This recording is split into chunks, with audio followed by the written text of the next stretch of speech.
આટલી લાઈટ શરૂ છે તો પણ આ રિઝલ્ટ આવે છે. બધું સેટિંગ આપણે ડિસ્પ્લે સેટિંગ મેળવી દીધું છે. લાઈટ બંધ કરીને તમામ લાઈટ બંધ કરીને રિઝલ્ટ ચેક કરી. તો આ બોર્ડ પણ આયા છે.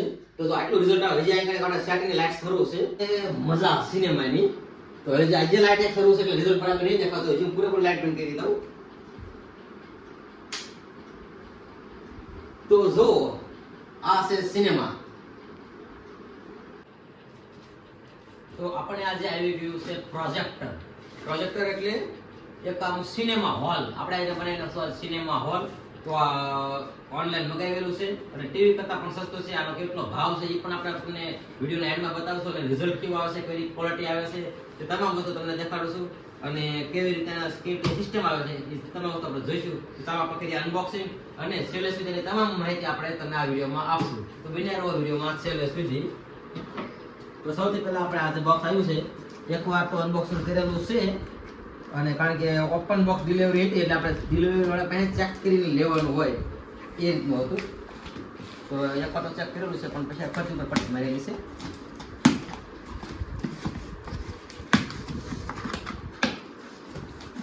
તો આની અંદર શું શું આવે છે ઓનલાઈન મગાવવામાં તે આપણે જોઈ લેવી. અને આ વસ્તુ તમારે મંગાવ્યું હોય તો વિડીયોમાં નીચે આપેલી છે તેમાં ટચ આપીને તમે આ વસ્તુ મંગાવી પણ શકો છો. પણ તે પહેલાં તમે ક્વોલિટી જોઈ લો અને હું પણ ક્વોલિટી જોઈ લેવી. અરે બોક્સની અંદર બીજું બોક્સ છે, કોઈ વાંધો નહીં. ચાલો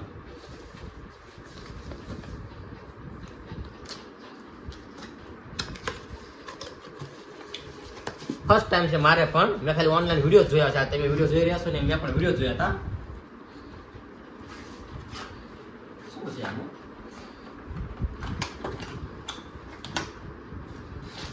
સૌથી પહેલા આની કે એસએસડી બી આવે છે. એટલે જો 200 રૂપિયા કેશબેક નું કોઈ કૂપન છે, ગિફ્ટ વાઉચર છે જેમાં 200 રૂપિયા કેશબેક આવશે. આ વાઉચરનો ઉપયોગ કરીને આપણે વસ્તુ ઓનલાઈન મગાવી હોય ને તો 200 રૂપિયામાં પાછા મળશે. પછી આ બધી આને કઈ રીતે યુઝ કરવું એની માહિતી છે. પણ એ માહિતી તમારે વાંચીને લેવી કરતા યુટ્યુબમાં મારી જવાનો વિડીયો જોઈ લો સારો.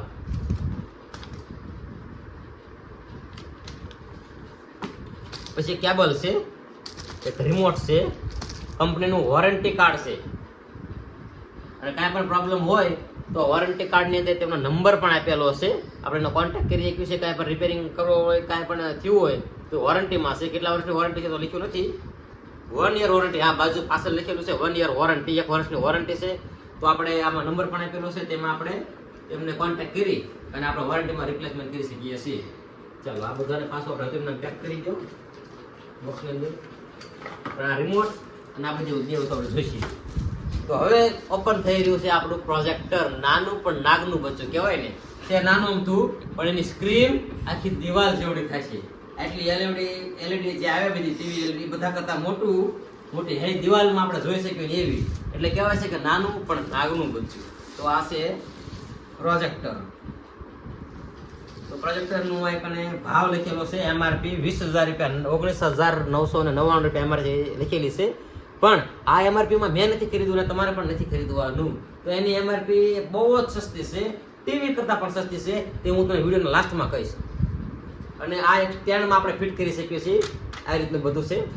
આપણા અમારા સ્ટુડિયોવાળા પાસે સ્ટેન્ડ હોય છે. સ્ટેન્ડ તમને કોઈ પણ મળે છે હોય તે સ્ટેન્ડમાં આપણે ફિટ કરી શકીએ છીએ. અથવા આપણો કોઈ બેડ હોય તો બેડ ઉપર મૂકી આવી રીતે મૂકી અને આ સામી જે દિવાલ છે આ આખી દિવાલમાં તો આપણી પાસે સ્ટેન્ડ ઓલરેડી તૈયાર હતું તે.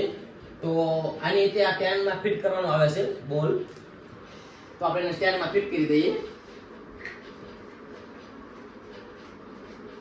અને આપણે કોઈ પણ જગ્યાએ મૂકી પણ શકીએ છીએ. હવે સ્ટેન્ડમાં કમ્પ્લીટ ફિટ થઈ ગયું છે. હવે આ છે પાવર કેબલ.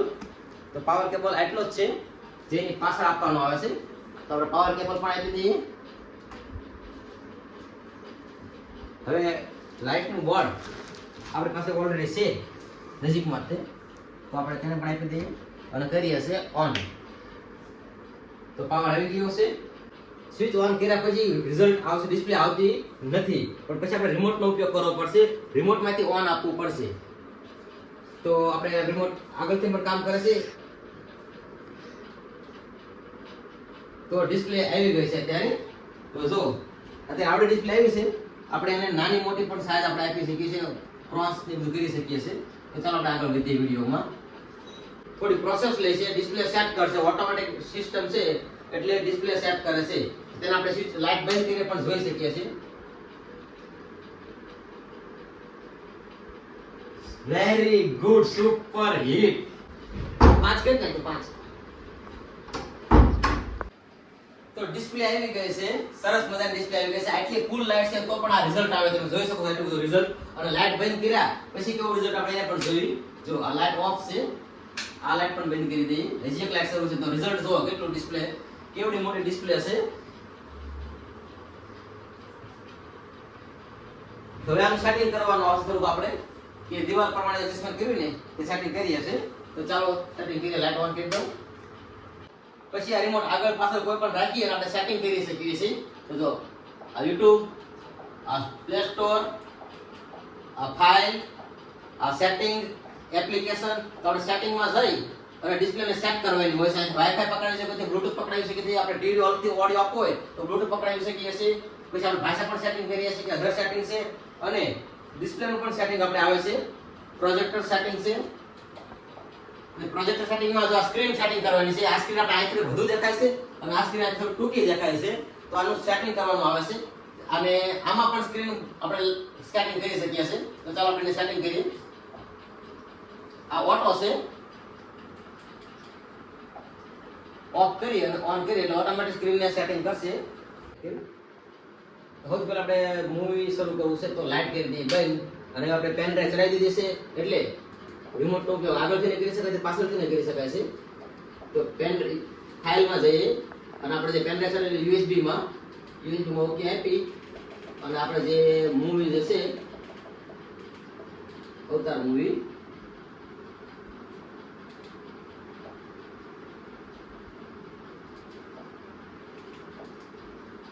રિવર્સ પણ કરી શકાય. તો આ છે મજા સિનેમાની.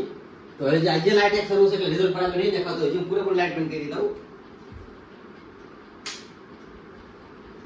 તો જો આ છે સિનેમા.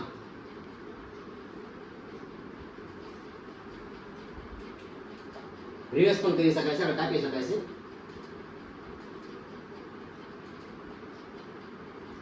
ઓડિયો આપણે નથી લેતા કારણ કે કોપીરાઇટની પ્રોબ્લેમ છે, કોઈ પણ મૂવીનો ઓડિયો આપણે એમાં લેતા નથી.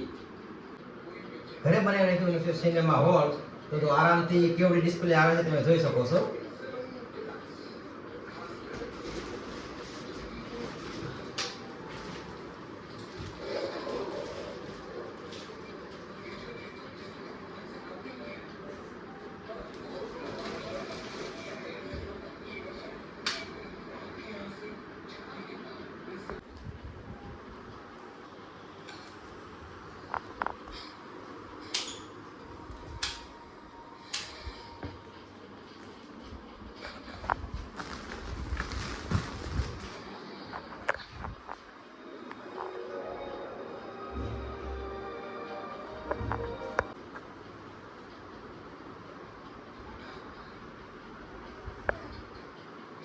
હા.